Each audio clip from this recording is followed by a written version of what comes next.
नमस्कार, मैं अभिषेक कुमार आप सभी का स्वागत करता हूं फोकस स्टडी विद अभी में। तो आप सभी को मेरा जय गुरु।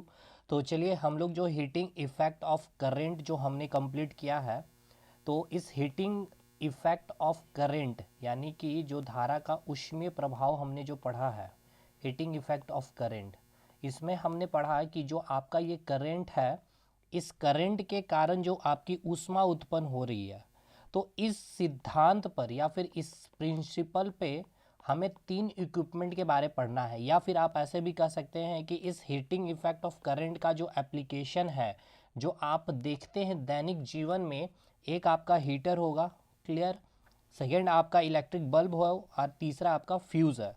तो देखते हैं इस जो प्रिंसिपल को हमने पढ़ा है इसका एप्लीकेशन, कि इसके सिद्धांत पर आपकी जो हीटर है, जो फ्यूज़ है, जो इलेक्ट्रिक बल्ब है, वो कैसे काम करती है। थोड़ा आज एनर्जी डाउन रहेगा, थोड़ा तबीयत ठीक नहीं है, तो मैनेज करेंगे, लेकिन क्लास आज हमें कंप्लीट करवाना है। देखिए एप्लीकेशन में हम लोग बात करेंगे आपका सबसे पहले हीटर, यानी कि जो हमने हीटिंग इफेक्ट पढ़ा था, हीटिंग इफेक्ट में हमने पढ़ा था क्या, H=I²R T, यानी कि जो आपका हीट है धारा के कारण, रजिस्टेंस के कारण और टाइम के कारण, इन तीनों में अगर आपसे पूछा जाता है कि किसके कारण, किसके चेंज से सबसे ज़्यादा ऊष्मा उत्पन्न होगी, तो आप क्या कहेंगे, करंट।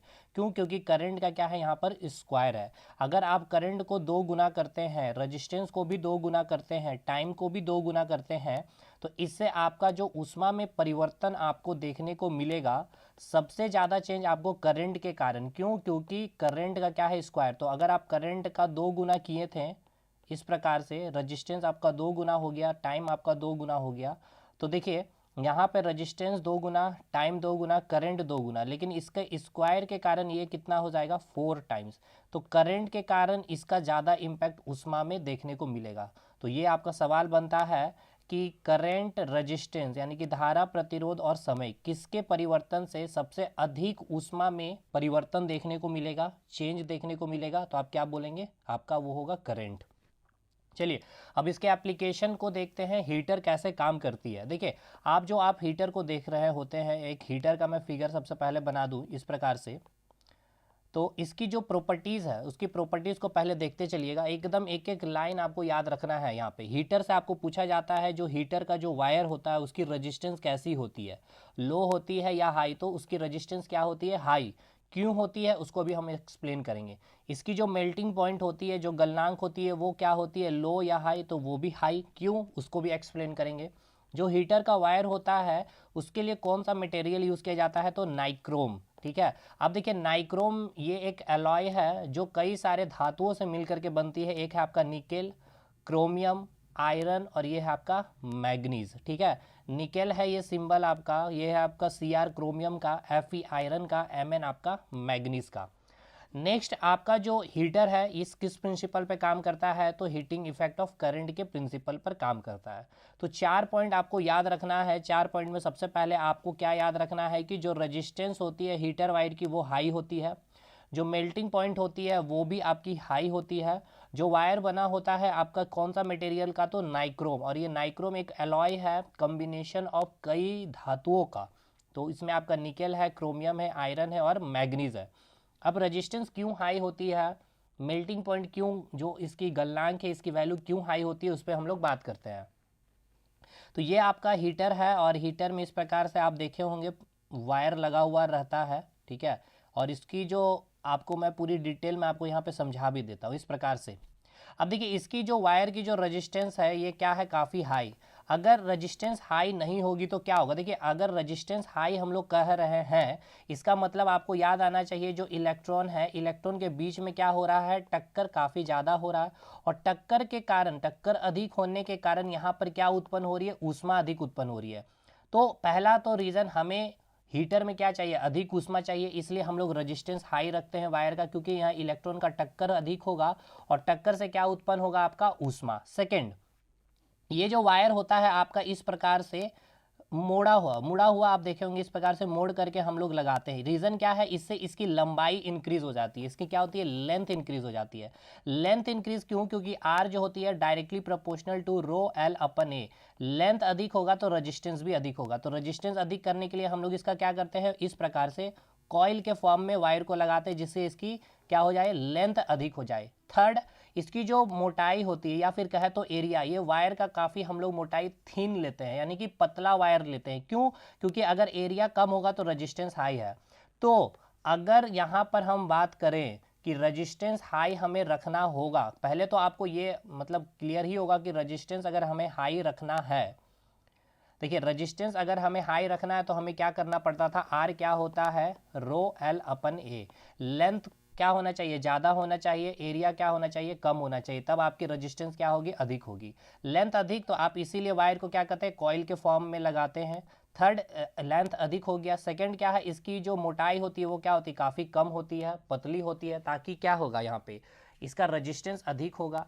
और थर्ड, क्यों अधिक होता है, तो अधिक होगा अगर रजिस्टेंस, इसका मतलब इलेक्ट्रॉन के बीच में क्या होगा, टक्कर ज़्यादा होगा। टक्कर होने से क्या उत्पन्न होगी, आपकी ऊष्मा, हीट उत्पन्न होगी, और उतना ही जल्दी आपका खाना बनेगा। क्लियर हो गया? अब आइए, जैसे कि यहाँ पर टक्कर हो रहा है, इलेक्ट्रॉन के बीच में ऊष्मा उत्पन्न हो रही है, तो इस तार का जलने का भी चांसेस काफ़ी ज़्यादा होता है। इसलिए हम लोग यहाँ पर ऐसे वायर का यूज़ करते हैं जिसकी मेल्टिंग पॉइंट काफ़ी ही ज़्यादा होती है, हाई होती है।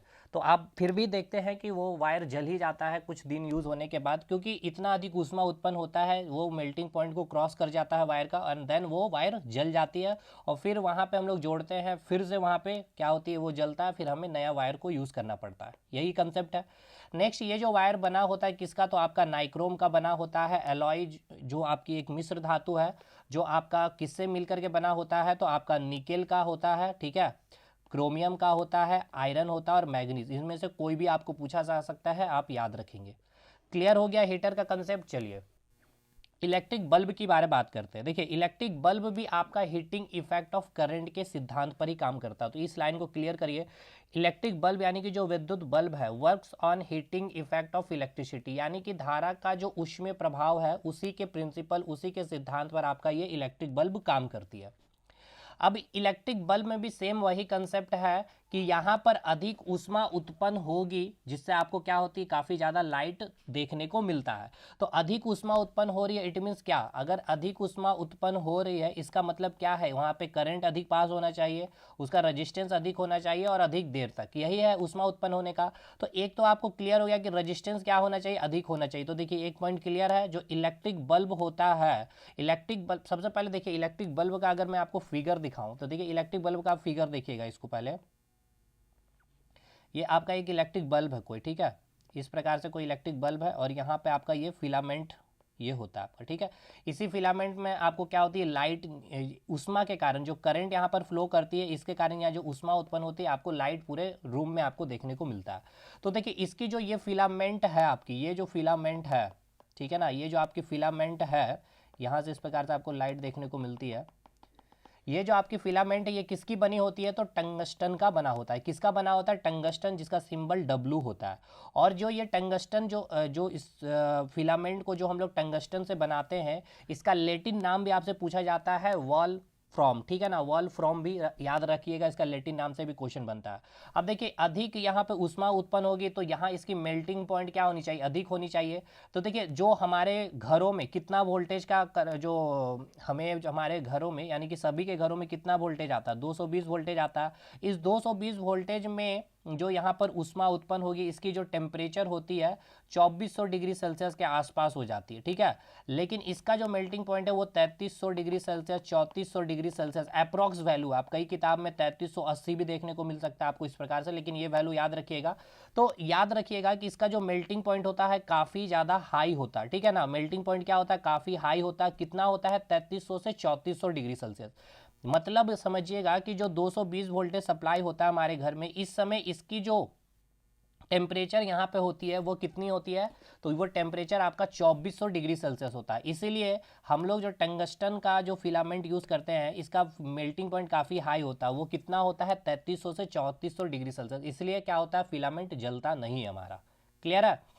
अगर हम लोग अगर फिलामेंट ही अगर कम मेल्टिंग पॉइंट का ले लेते हैं, मान लीजिए 2200 डिग्री सेल्सियस इसका, या 2000 डिग्री सेल्सियस का अगर फिलामेंट हम लोग लगाते हैं कोई ऐसा मटेरियल यूज़ करके, और यहाँ तो 220 वोल्टेज दिए, तो इसका जो टेम्परेचर कितना पहुँच गया, 2400। तो इस 2400 में ये तो क्या हो जाएगा, जल जाएगा, उड़ जाएगा। इसीलिए हम लोग ऐसे फिलामेंट का जो मटेरियल का बना हुआ फिलामेंट यूज़ करते हैं जिसकी मेल्टिंग पॉइंट क्या होनी चाहिए, हाई, और वो हम लोग यूज़ करते हैं टंगस्टन का जिसका मेल्टिंग पॉइंट 3500 से 3400 डिग्री सेल्सियस आसपास होता है। लैटिन नाम क्या है, वॉल्फ्रॉम होता है, और इसकी रजिस्टेंस क्या है, हाई होती है। सिंपल सी बात है, अधिक रजिस्टेंस होगी तभी जाके ऊष्मा अधिक उत्पन्न होगी। क्लियर है ना भाई, क्योंकि H इक्वल्स टू क्या होता है, I²RT। आर क्या है, हीट के डायरेक्टली प्रोपोर्शनल है। और ऐसे भी समझिए इलेक्ट्रॉन के बीच जितना ज़्यादा टक्कर होगा, यानी यहाँ पे रजिस्टेंस क्या होगा, अधिक होगा, और टक्कर से क्या होगा, हीट अधिक उत्पन्न होगी। क्लियर है, हीट अधिक उत्पन्न होगी तो बल्ब उतना ही ज़्यादा लाइट करेगा, है कि नहीं भाई। ठीक है, चलिए इलेक्ट्रिक बल्ब ये हो गया। नेक्स्ट पॉइंट आपका, एक मिनट यार, नेक्स्ट पॉइंट, चलिए नेक्स्ट पॉइंट आपको इलेक्ट्रिक बल्ब से याद रखना है कि जो ये बल्ब के अंदर जो है ना, आपको गैस यूज़ किया जाता है इसके अंदर। अब ये गैस इसलिए यूज़ किया जाता है क्योंकि ये जो टंगस्टन है ऑक्सीजन के साथ कंबाइन करके आपका ऑक्साइड का फॉर्मेशन कर देती है, तो जिसके कारण आप देखते हैं बल्ब में वाइट कलर का आपको छाया भी देखने को मिलता है, और फिर वो बल्ब यूज़ में नहीं आ पाता है। इसीलिए ये जो आपका जो फिलामेंट है ये ऑक्सीजन के साथ रिएक्शन ना करे, इसलिए हम लोग आर्गन गैस का यूज़ करते हैं, क्योंकि आर्गन क्या है, एक अक्रिय गैस है, ये कोई रिएक्शन में पार्टिसिपेट नहीं करती है, क्योंकि इसका आउटर मोस्ट में जो इलेक्ट्रॉन होते हैं वो फुलफिल होते हैं, स्टेबल होते हैं, 8 इलेक्ट्रॉन होते हैं, और केवल एक आपका जो हीलियम है उसमें आउटर मोस्ट में 2 इलेक्ट्रॉन होते हैं। ये सब हमने पढ़ रखा है भाई। तो आपसे पूछा जाएगा जो बल्ब के अंदर है, ठीक है ना, बल्ब के अंदर जो हम लोग यूज़ करते हैं कौन सा गैस, तो अक्रिय गैस यूज़ करते हैं, नोबेल गैस यूज़ करते हैं, आर्गन यूज़ करते हैं, और साथ के साथ नाइट्रोजन गैस भी। अब देखिए आपके अंदर डाउट आना चाहिए कि सर आपने कहा अक्रिय गैस, लेकिन आप यहाँ बतला रहे हैं नाइट्रोजन गैस भी भरी जाती है। नाइट्रोजन गैस क्यों, क्योंकि आपको पता है इन्वायरमेंट में नाइट्रोजन गैस सबसे अधिक परसेंटेज में प्रेजेंट है। और दूसरी बात यह है कि आपका जो नाइट्रोजन है बहुत अधिक टेम्परेचर में क्रियाशील होती है। इसका जो टेम्परेचर 220 वोल्टेज में कितना है, 2400 डिग्री सेल्सियस के आसपास पहुंचता है। ये 4000 डिग्री सेल्सियस 5000 डिग्री सेल्सियस में क्रियाशील होती है, मतलब किसी के साथ रिएक्शन करती है। इसलिए हम लोग आर्गन के साथ साथ नाइट्रोजन गैस भी फुलफिल कर देते हैं, क्योंकि ये सस्ता है, इन्वायरमेंट में बहुत ज़्यादा उपस्थित है। अब आर्गन वगैरह थोड़ा महंगा है, तो एक बल्ब का फिर कॉस्ट भी अधिक हो जाएगा। इसी कारण इन सभी चीज़ों पर ध्यान रखते हुए हम लोग नाइट्रोजन गैस और आर्गन गैस के साथ हम लोग नाइट्रोजन गैस का इस्तेमाल करते हैं। ठीक है ना। देखिए हमने क्या कहा कि हम लोगों ने ये बताया कि बल्ब के अंदर हम लोग अक्रिय गैस यूज़ करते हैं, नोबेल गैस, आर्गन का, लेकिन साथ के साथ नाइट्रोजन भी मैंने बताया। नाइट्रोजन तो आपका अक्रिय गैस नहीं है। अक्रिय गैस हमने आपको क्यों बताया यूज़ करते हैं, क्योंकि इस जो तंतु है, जो आपके फिलामेंट है टंगस्टन का बना होता है, ये ऑक्सीजन के साथ कंबाइन करके क्या बना देती है, ऑक्साइड बना देती है, जिसके कारण यहाँ पर आप देखिएगा वाइट कलर का प्रिसिपिटेशन जम जाता है, फिर बल्ब काम नहीं करता या लाइट बहुत ही कम हो जाती है। तो ऐसा ना हो, ये टंगस्टन ऑक्सीजन से कंबाइन ना करे, तो इसलिए यहाँ पे हम अक्रिय गैस भर देंगे। अब ये अक्रिय गैस क्या करेगा, आपका आर्गन, ये क्या है, फुल्ली स्टेबल है, ये रिएक्शन करेगा नहीं इसीलिए। लेकिन आर्गन के साथ साथ हम लोग नाइट्रोजन गैस का भी इस्तेमाल करते हैं, क्योंकि आर्गन जो आपका इनर्ट गैस है, जो अक्रिय गैस है, काफ़ी कॉस्टली है, तो बल्ब का फिर क्या होगा, कॉस्ट भी हाई हो जाएगा। लेकिन नाइट्रोजन गैस हम लोग इसलिए यूज़ करते हैं क्योंकि एक तो हमारे इन्वायरमेंट में काफ़ी ज़्यादा उपस्थित है, सस्ता भी है। दूसरी बात, ये क्रियाशील कब होती है, जब बहुत अधिक टेम्परेचर हो जाती है। 220 वोल्टेज में इस बल्ब का टेम्परेचर 2400-2500 के आसपास ही पहुंचता है, और इस 2400-2500 में ये नाइट्रोजन क्रियाशील नहीं होता है, अक्रियाशील होता है, यानी कि नॉन रिएक्टिव होता है। और नॉन रिएक्टिव है तो नाइट्रोजन गैस फिल अप कर दिए, तो ये आपका ऑक्सीजन से क्या करेगा, ये तंतु यानी कि ये फिलामेंट यानी कि ये टंगस्टन क्या कर पाएगा, रिएक्शन नहीं कर पाएगा। एक यहाँ पर क्या काम करेगा, आपका ये आर्गन और ये नाइट्रोजन गैस एक तरह का यहाँ पर बॉर्डर का काम करता है इनके रिएक्शन के बीच में। ठीक है। बल्ब से अब जो ये प्रकाश आपकी जो निकलती है ना, यहाँ से भी पूछा जाता है, ये जो आपका बल्ब से प्रकाश निकलती है ये कौन सी किरण होती है, तो इंफ्रारेड होती है। बहुत अच्छा सवाल आपके एग्जाम में पूछा गया अभी लेटेस्ट, तो याद रखिएगा बल्ब से जो प्रकाश निकलती है उसमें इंफ्रारेड होती है, यानी कि अवरक्त किरणें होती है। ठीक है भाई, बल्ब क्लियर है। अब आगे चलते हैं। देखिए आज बहुत ज़्यादा डिटेल नहीं करेंगे, क्योंकि ऑलमोस्ट डिटेल कर ही रहे हैं, ऐसा नहीं है कि डिटेल नहीं कर रहे हैं, थोड़ा सा तबीयत का भी है, काफ़ी गर्मी भी लग रहा भाई। नेक्स्ट आपका फ्यूज़। चलिए फ्यूज़ भी आपकी जो है ये किसके सिद्धांत पे काम करती है, तो ये भी आपका हीटिंग इफेक्ट ऑफ करंट के प्रिंसिपल पर कार्य करता है। ठीक है ना, ये भी क्लियर रखना है आपको। फ्यूज़ सबसे पहले कैसा डिवाइस है, तो एक सेफ्टी डिवाइस है। क्यों सेफ्टी डिवाइस है, इस पर अभी हम लोग बात करेंगे। फ्यूज़ वायर का जो मेल्टिंग पॉइंट है या फिर कह सकते हैं जो गलनांक है, वो क्या होता है, कम होना चाहिए। जो फ्यूज़ वायर है, अभी तक हमने आपको क्या बताया, आपने देखा जो इलेक्ट्रिक बल्ब, इसका रजिस्टेंस आपका, आपने इसमें क्या देखा, आपने इसमें देखा क्या कि जो मेल्टिंग पॉइंट है वो काफ़ी ज़्यादा हाई है। आपने देखा। नेक्स्ट आपने हीटर में भी जो मेल्टिंग पॉइंट देखा वो भी क्या देखा, काफ़ी ज़्यादा हाई देखा। रीज़न क्या है, ताकि वो जल्दी गले नहीं। इलेक्ट्रिक बल्ब में भी फिलामेंट जल्दी गले नहीं, लेकिन फ्यूज़ के केस में जस्ट अपोजिट आपको याद रखना है कि इसका मेल्टिंग पॉइंट लो होता है। क्यों, उसको भी हम समझा देंगे, फिर आपको याद नहीं करना पड़ेगा। फ्यूज़ वायर का जो रेजिस्टेंस होता है वो काफ़ी ज़्यादा होना चाहिए। फ्यूज़ वायर का जो रेजिस्टेंस है वो काफ़ी ज़्यादा होना चाहिए। क्यों होना चाहिए उस पर भी बात करेंगे। फ्यूज़ वायर किसका बना होता है, तो लेड या सीसा कह सकते हैं, पीबीसी से हम डिनोट करते हैं, या टीन से या एसन से हम इसको रिप्रेजेंट करते हैं कि अलॉय मिश्र धातु का ये बना होता है। तो फ्यूज़ वायर किसका बना होता है, याद हो गया, लेड या फिर टीन का नाम लेंगे।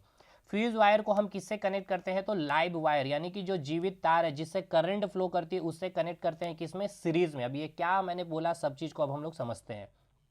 देखिएगा, पहला पॉइंट आपको ये समझना है कि ये एक सेफ्टी डिवाइस क्यों है। देखिए, यहाँ से आपने एक, ये आपका क्या है, ये आपका फ्यूज़ हो गया, ठीक है ना, ये आपका फ्यूज़ हो गया। यहाँ पे आपने फ्रीज कनेक्ट किया हुआ है और यहाँ पे आपने वोल्टेज सप्लाई किया।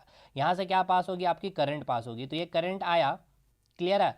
तो ये करंट अगर इस फ्रिज की कैपेसिटी है, मान के चलते हैं 5 एम्पियर, यानी कि 5 एम्पियर से अगर अधिक 6 एम्पियर मिल जाए, 5.1 एम्पियर मिल जाए, तो ये फ्रिज आपका उड़ जाएगा, काम करना बंद कर देगा या ख़त्म हो गया, मतलब कि आपकी फ्रिज ख़राब हो सकती है। तो इससे पहले मैंने एक डिवाइस लगाया जिसका मैंने नाम दिया फ्यूज़। अब ये फ्यूज़ का क्या है, कैपेसिटी मैंने रखा है 5.1, यानी कि अगर 5.1 एम्पियर करंट आया तो ये फ्यूज़ क्या होगा, आपका उड़ जाएगा। यानी कि देखिए, ये उड़ जाएगा तो ये कनेक्शन यहीं पर टूट गया, तो करंट इधर आगे बढ़ेगी नहीं, तो आपका जो फ्रीज था वो बच जाएगा।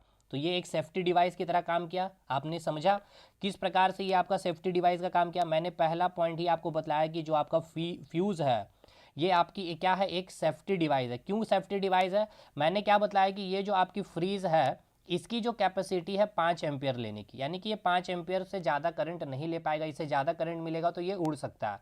तो इससे पहले मैंने एक डिवाइस लगाया जिसका नाम दिया मैंने फ्यूज़ की। इसकी कैपेसिटी है 5.1, यानी कि यहाँ से करंट आ रहा था 5 एम्पियर, तब तक सही है, सब कुछ सही चल रहा था। लेकिन कुछ भी कारणवश से वोल्टेज अधिक अप डाउन होते रहता है। 220 वोल्टेज में आपका 5 एम्पियर आ रहा था, वोल्टेज अधिक होने के कारण यहाँ से 5.1 करंट पास किया। 5.1 करंट जैसे ही पास किया तो ये फ्यूज़ की कैपेसिटी 5.1 ही है लास्ट। तो 5.1 से जैसे 5.1 करंट जैसे मिलेगा तो ये फ्यूज़ क्या होगा, आपका उड़ जाएगा। यानी कि ये फ्यूज़ ही आपका जल गया, तो ये पूरा कनेक्शन ही टूट गया। क्योंकि ये सीरीज में है ना, सीरीज का आप कंसेप्ट समझ में आ रहा है, क्योंकि करंट क्या होता है, कांस्टेंट होता है। तो ये कनेक्शन यहीं से टूट गया, तो करंट अब इधर आएगा ही नहीं, करंट इधर आएगा नहीं फ्रीज के पास, तो आपका फ्रीज सेफ हो जाएगा। और अगर आप ये फ्यूज़ यूज़ नहीं किए होते तो क्या होता, आप समझिएगा। अगर आप फ्यूज़ यूज़ नहीं किए होते तो क्या होता, अब आप समझिएगा। अगर आप यहाँ पर फ्यूज़ यूज़ नहीं किए हैं, ठीक है ना, अब यहाँ से आपका 5 एम्पियर का करंट आ रहा था, तब तक सही है, सब कुछ फ्रीज सही चल रही थी। अभी 5 एम्पियर करंट आ रहा है, अब जैसे ही 5 एम्पियर से अधिक 5.1 एम्पियर आया तो ये आपका फ्रीज क्या हो जाता, उड़ जाता है। इसीलिए हम लोग क्या बोलें, आपकी जो फ्यूज़ है आपकी ये क्या है, एक सेफ्टी डिवाइस है। क्यों है, कैसे है, ये आप समझ गए। चलिए अब आइए, यहाँ पर मैं आपका बना दे रहा हूँ, ये आपका एक सेफ्टी डिवाइस, ये आपका हो गया फ्यूज़, ठीक है। इस प्रकार से एक पतला सा तार लगाया जाता है। क्यों लगाया जाता है पतला सा तार, मैंने इसके पीछे भी अभी आपको रीज़न समझाना। फ्यूज़ वायर का जो मेल्टिंग पॉइंट है, जो गलनांक होता है वो कम होता है। अब क्यों कम होता है इसको समझिएगा। देखिए, ये जो फ्यूज़ वायर है ये आपका फ्यूज़ है, ठीक है। इस प्रकार से ये एकदम पतला सा इस प्रकार से एक हम लोग तार लगा देते हैं। अब ये जो फ्यूज़ वायर, जो फ्यूज़ है इसका जो वायर है, इसका जो मेल्टिंग पॉइंट है ये काफ़ी कम होना चाहिए। क्यों, क्योंकि देखिए यहाँ से जो 5 एम्पियर तक सब कुछ सही था, 5.1 एम्पियर आया यानी करंट अधिक आया, तो यहाँ से क्या होगा, इसमें 5.1 का करंट आया तो यहाँ पे ऊष्मा उत्पन्न होगी। तो ऊष्मा उत्पन्न हुआ, इसकी मेल्टिंग पॉइंट बहुत कम हम लोग इसीलिए रखते हैं क्योंकि 5.1 जैसे ही करंट आएगा ऊष्मा इसको मिलेगा तो ये क्या हो जाएगा, उड़ जाएगा, जल जाएगा। तो यहीं पे इसका कनेक्शन खत्म और ये आपका आगे वाला डिवाइस सेफ हो जाएगा, क्योंकि 5 एम्पियर में जो ऊष्मा उत्पन्न होगी उसको ये झेल लेगी, ठीक है ना। जैसे ही 5 एम्पियर से अधिक का करंट आएगा उसके कारण अधिक ऊष्मा यहाँ पर उत्पन्न होगा और इसकी मेल्टिंग पॉइंट हम लोग कम रखेंगे। और अगर अधिक मेल्टिंग पॉइंट रखेंगे, ठीक है, तो ये क्या होगा, ये उड़ेगा नहीं और करंट आगे पास कर जाएगा आपके फ्रिज के पास और आपका फ्रिज उड़ सकता है। इसीलिए समझ में आ गया आपको कि मेल्टिंग पॉइंट क्यों कम होना चाहिए फ्यूज़ वायर का। देखिए, रटना नहीं है, क्यों कम होना चाहिए इसके पीछे का रीज़न हमें समझना है। रटने से कुछ होगा नहीं, ठीक है। आज तक रटते आए हैं लेकिन अब रटना छोड़ दीजिए, क्योंकि आप साइंस मुक्ति बैच में जुड़ चुके हैं। अब आगे वाले पॉइंट पे क्लियर बात करते हैं हम लोग। आगे वाला पॉइंट क्या है, पहले पहला पॉइंट क्लियर हो गया ना आपका कि फ्यूज़ वायर क्या है, आप जो फ्यूज़ आपकी क्या है, एक सेफ्टी डिवाइस है, कैसे ही आप समझ गए। गलनांक क्या होना चाहिए, लो होना चाहिए। अब देखिए फ्यूज़ वायर का रजिस्टेंस हाई होना चाहिए। रजिस्टेंस हाई होने के लिए आपको मैंने यहाँ बतलाया अभी जस्ट कि जो यहाँ पे एक पतला और लंबा तार होता है, ठीक है ना, तो आर क्या डायरेक्टली प्रोपोर्शनल टू लेंथ होता है और inversely proportional to area. Area कम रखे हैं, लेंथ ज़्यादा रखे तो रजिस्टेंस हाई। अब रजिस्टेंस हाई क्यों रख रहे हैं, रजिस्टेंस हाई रखने के लिए हमने क्या किया, पतला तार लिया है और थोड़ा सा लंबा लेते हैं, ठीक है, ताकि आपका रजिस्टेंस हाई होगा। अब ये हाई हम लोग क्यों लेते हैं इसको समझिएगा, देखिएगा इसके पीछे का रीज़न समझिए कि इसका रजिस्टेंस क्यों हाई होना चाहिए। जैसे कि ये आपका फ्यूज़ वायर है, अब यहाँ से आपका कोई एक फ्रीज कनेक्ट है इस प्रकार से, ठीक है, यहाँ से आप वोल्टेज सप्लाई कर रहे हैं, ये हो गया, इधर से आपका करंट आया। अब देखिए यहाँ रजिस्टेंस इसका काफ़ी ज़्यादा क्या होगा, हाई होगा। अगर रजिस्टेंस हाई होगा, इसका क्षमता है 5 एम्पियर करंट लेने का, इधर से 5 आया तब तक सही है, 5.1 आएगा तो ये 5.1 को क्या करेगा, रजिस्टेंस आई है तो इसको अवरोध करेगा, इसको जाने से, इधर आगे जाने से 5.1 एम्पियर करंट को क्या करेगा, रोकेगा। इसलिए रजिस्टेंस क्या होनी चाहिए, हाई होनी चाहिए, ठीक है। ये भी पॉइंट क्लियर हो गया क्यों हाई होना चाहिए। चलिए आगे बढ़ते हैं, यानी कि ये वाला रजिस्टेंस क्या होना चाहिए, आपका हाई होना चाहिए। नेक्स्ट अगले पॉइंट पे हम लोग चलते हैं। अगला पॉइंट है फ्यूज वायर जो आपका लेड और टीन के अलॉय मिश्र धातु का बना होता है, ये आपको याद रखना है। नेक्स्ट फ्यूज वायर को हम लोग लाइव वायर और सीरीज में कनेक्ट करते हैं। लाइव वायर का मतलब समझिएगा और सीरीज का कंसेप्ट समझिएगा। जैसे कि यहाँ देखिए 3 तार आपने देखा होगा, है ना जी, 3 तार आपने देखा होगा। 3 तार में आपका एक लाइव वायर होता है, एक न्यूट्रल वायर होता है, एक अर्थिंग वायर होता है। लाइव वायर मतलब जिससे करंट पास कर रही है, ठीक है ना, जिससे करंट जाती है, जिसको आप छूते हैं तो करंट मारता है, जिसका कलर रेड कलर होता है। न्यूट्रल वायर जिससे कोई करंट पास नहीं करते हैं, उसका कलर ब्लैक होता है, ठीक है। और अर्थिंग जो आप घरों में करते हैं उस वायर का तार होता है ग्रीन कलर। तो लाइव वायर से इस फ्यूज को हम लोग जो ये वायर से कनेक्ट किए हैं, ठीक है ना, ये जो वायर से हम लोग कनेक्ट किए हैं ये कैसा वायर होगा, लाइव वायर से। आप न्यूट्रल वायर से नहीं कनेक्ट करेंगे जिससे करंट पास करेगी, क्योंकि करंट जिसे पास करेगा उसमें ही तो हम फ्यूज को लगाएंगे ना, ताकि अधिक करंट आने से आपका फ्यूज उड़ जाए, आपका फ्रीज बच जाए, ठीक है। अब इसको हम लोग जो कनेक्ट करेंगे सीरीज में। अब ये देखिए आपका जो ये कॉम्बिनेशन है, ये कैसा कॉम्बिनेशन सीरीज में है। अगर आप पैरेलल में जोड़ देते हैं, जैसे इस प्रकार देखिए आपने यहाँ पर पैरेलल में जोड़ दिया फ्यूज़ को और यहाँ आपका फ्रीज है, इधर से 5 एम्पियर करंट आया तब तक सही था, यहाँ से मान के चलते हैं 7 एम्पियर अब करंट आ गया, 7 एम्पियर यहाँ से करंट आया। अगर ये सीरीज में रहता है, यहाँ पे 7 एम्पियर करंट आता तो ये फ्यूज़ उड़ जाता, आपका फ्रीज सही था। 7 एम्पियर आया तो इधर से क्या हुआ, इधर से 5 एम्पियर करंट या 5 पॉइंट मान के चलते 2 एम्पियर, और इधर आपका मान के चलते हैं 1.8 एम्पियर आया, 1.8 एम्पियर आया। यहाँ पे मान के चलते फ्यूज़ उड़ा नहीं भी उड़ा, लेकिन इधर तो आपका 5.2 एम्पियर चल गया और इस फ्रीज की कैपेसिटी 5 एम्पियर ही तो देखिए ये आपका फ्रीज तो उड़ गया। फ्यूज़ लगाने से फिर फ़ायदा क्या हुआ, फ्यूज़ आपका एक सेफ्टी डिवाइस का काम करता है, पर यहाँ तो काम किया नहीं, इसीलिए हम लोग क्या करते हैं, सीरीज़ में कनेक्ट करते हैं, ठीक है। ये पॉइंट क्लियर हो गया, होप सो कि आप समझ गए होंगे ये सारी पॉइंट को।